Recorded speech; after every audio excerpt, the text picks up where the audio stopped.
Paige. I'm a nurse at Mitchell Women's Clinic, and today I'm having a 35-year-old Caucasian female come in, and she is 15 weeks pregnant. Her and her husband have been married for 14 years, have one living child that just turned 3. She was born at 39 weeks with no complications. This is her third pregnancy. Her last pregnancy was actually a spontaneous abortion at 12 weeks gestation. Her educational level is a completion of a college degree. The client has been a real estate agent for over 10 years. Her husband is a certified public accountant, and they are financially stable. We'll be educating the client on antepartum today. Antepartum is the time between conception and onset of labor.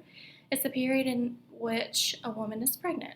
Antepartum includes the pre-embryonic stage, embryonic stage, and the fetal stage. The pre-embryonic stage begins with fertilization, which occurs about 2 weeks after a woman's last menstrual period. 7 days after conception, the zygote travels down into the uterus via the fallopian tube. It takes an additional 3 days for the embryo to implant into the upper portion of the uterine wall. The placenta also begins to form at this time. The embryonic stage includes the end of week 2 through the 8th week. By the end of the 8th week, all major body organs and external features are formed. The fetal stage is from the end of the 8th week until birth, about 40 weeks. Gestation. During this period, the fetus continues to develop, grow in weight, and prepare for life outside the mother's womb.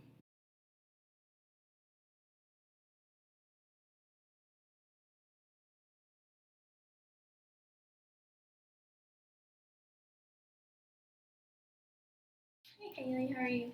I've just been a little bit nauseous, but I'm doing okay.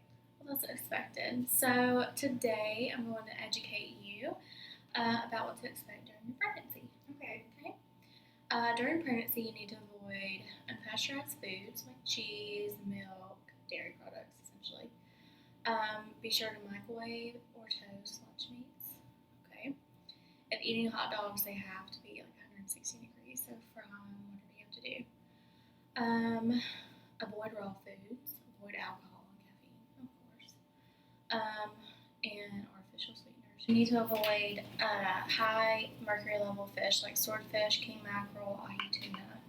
Have you been eating any of those? Normally I eat ahi tuna, but I haven't had any since I've been pregnant. Okay, good. You can eat like canned tuna, shrimp, salmon, catfish, but all in moderation. Okay. Increase your fluid intake about 2 quarts per day and increase fiber to decrease constipation. High fiber foods include vegetables, fruits, and beans.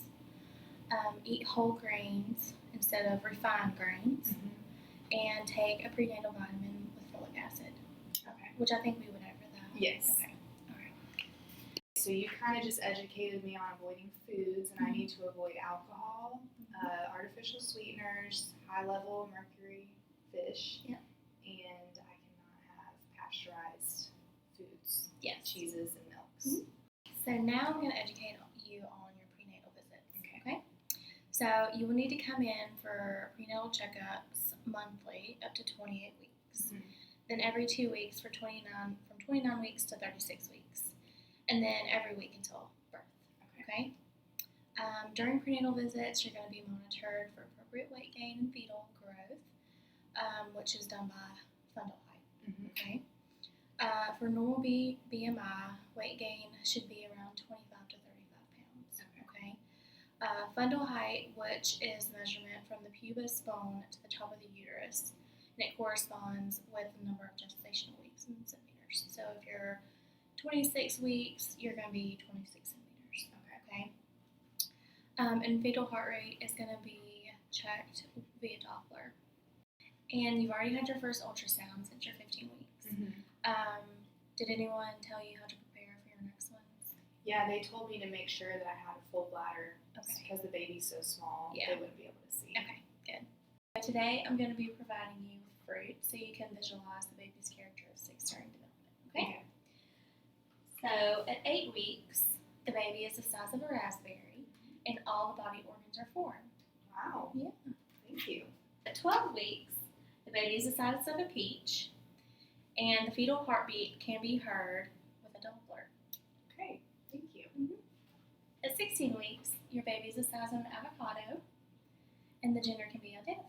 Are you excited? I am. Hope it's a girl. Oh, yay! At 20 weeks, your baby is the size of a banana, and the heart rate can be heard with fetoscope, and you're going to feel some movement too. Okay.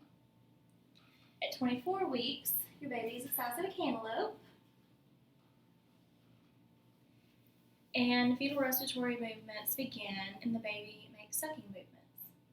At 28 weeks, your baby is the size of a papaya, eyes open and closed, and the baby can breathe. Okay.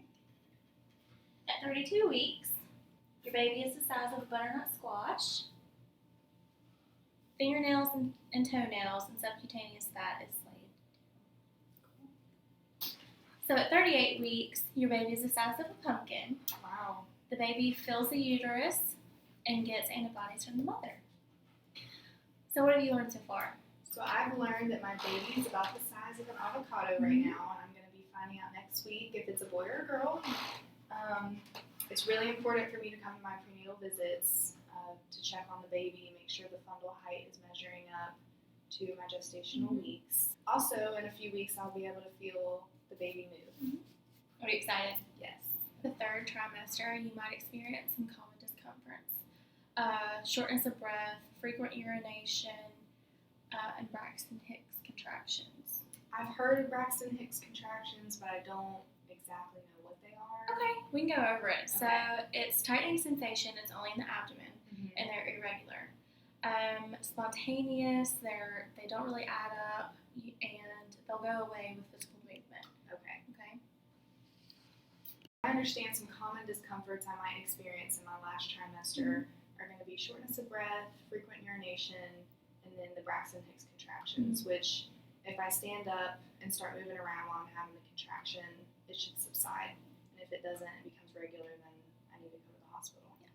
Thank you so much for everything you've taught me today. I feel so much better. You're I was welcome. really nervous, and I just felt like I was not prepared at all, and now I feel so prepared. And I'm taking that poster home that you made me, and I'm just going to really read over that. Thank you. You're welcome. I hope you get the baby where you want it.